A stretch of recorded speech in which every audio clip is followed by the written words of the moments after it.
Hi hello welcome to సనాతన ధర్మం channel. ముందుగా మనతో పాటు ప్రముఖ గణపతి దత్తాత్రేయ ఉపాసకులు, అమ్మవారి సేవకులు, ప్రముఖ జ్యోతిష్యులు మురళీధరం శర్మ గారు మనతో పాటు ఉన్నారు. ఆయన అడిగి కొన్ని ధర్మ సందేహాలను తెలుసుకుందాం. నమస్తే గురుగారు. మహాదేవ శ్రీమాత్రే నమః. స్వామి, అంటే ముఖ్యంగా చాలా మందికి అప్పులు వేరే వాళ్ళకి ఇస్తుంటారు, చేయబోదులుగా కావచ్చు, ఇంట్రెస్ట్కి కావచ్చు, లేదంటే ఏదన్నా వాళ్ళకి ఏదైనా ఇబ్బంది ఉందంటే మళ్ళీ కొద్ది రోజులు ఇస్తానని కావచ్చు.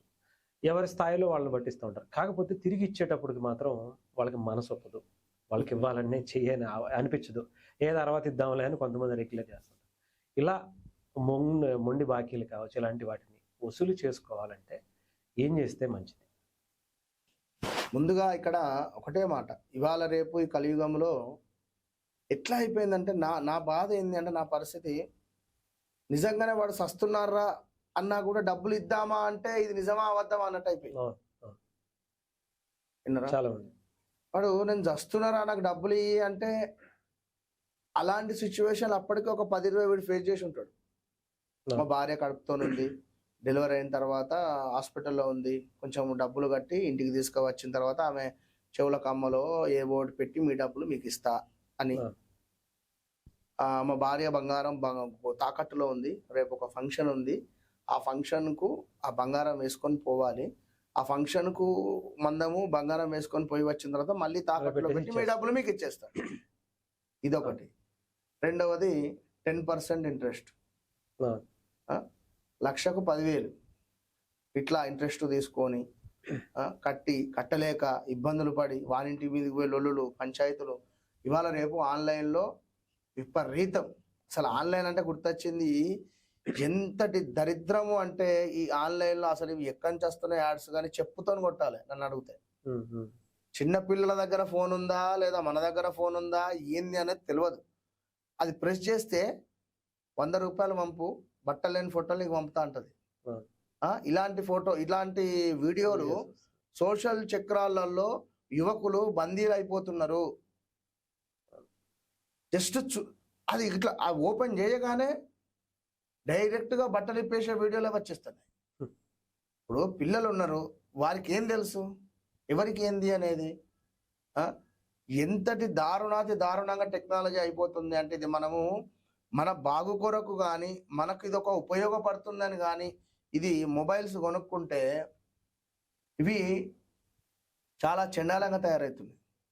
యాడ్స్, బట్టలు సరైన బట్టలు వేసుకో అని అనడంలో బాధనే ఉన్నది.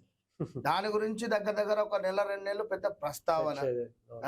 ఏం వచ్చింది, ఎందుకు వచ్చింది ఇది? ఇప్పుడు ఇవాళ రేపు ఎవరికైనా మంచి చెప్పుదామా అంటే వాని మీద కేసు అవుతుంది.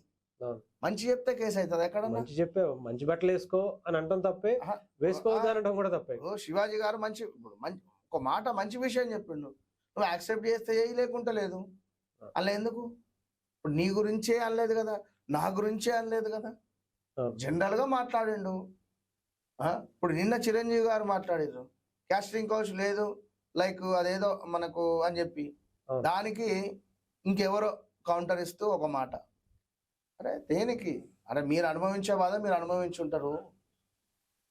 ఇక్కడ షేర్ చేసుకుంటే బాధ పెరుగుతుంది కానీ తగ్గట్లేదు ఈ కలియుగంలో. అది అర్థం చేసుకోండి. ఏది ఏమైనప్పటికీ కూడా ఇచ్చిన డబ్బులు తిరిగి రావాలి అనుకున్నా ఇదే. అసలు వాస్తవానికి ఎక్కడి నుంచో ఎక్కడికో వెళ్ళిపోయింది. కానీ ఉన్నమాట ఏమిటి అంటే, మనము ఎవరికి డబ్బులు ఇవ్వద్దు. డబ్బులు ఇస్తే శత్రువుని కొనుక్కున్నట్టే అవుతుంది. డబ్బులు ఇచ్చి శత్రువుని కొనుక్కున్న వాళ్ళం అవుతున్నాం. వాడు తీసుకునేటప్పుడు నువ్వు దేవుని అని చెప్పి తీసుకుంటాడు, వాడు కట్టే క్రమంలో నువ్వు రాక్షసునివి, నీతో లొల్లి పెట్టుకుని వాడు డబ్బులు కడతాడు.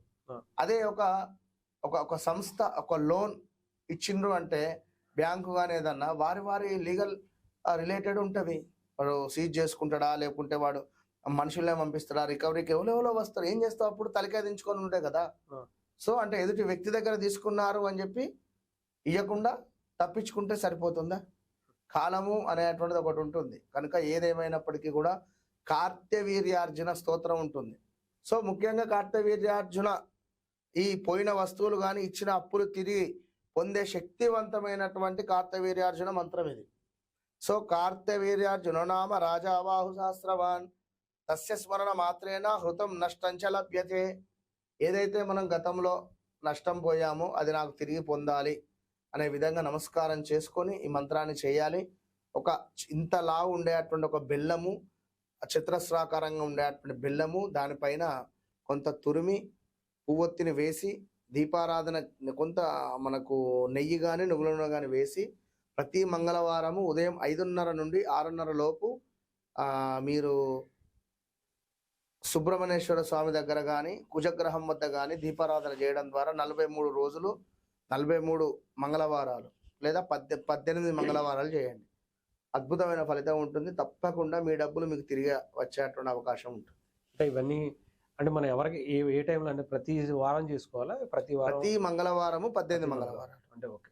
అంటే ఎప్పుడు కుదిరితే 43 రోజులు చేయండి సీరియల్ గా, లేదా కంటిన్యూగా మంగళవారం మొదలుపెట్టి 43 రోజులు, లేదా ప్రతి మంగళవారం ఎప్పుడు చేసినా 5:40 నుంచి 6:40 ఉదయం.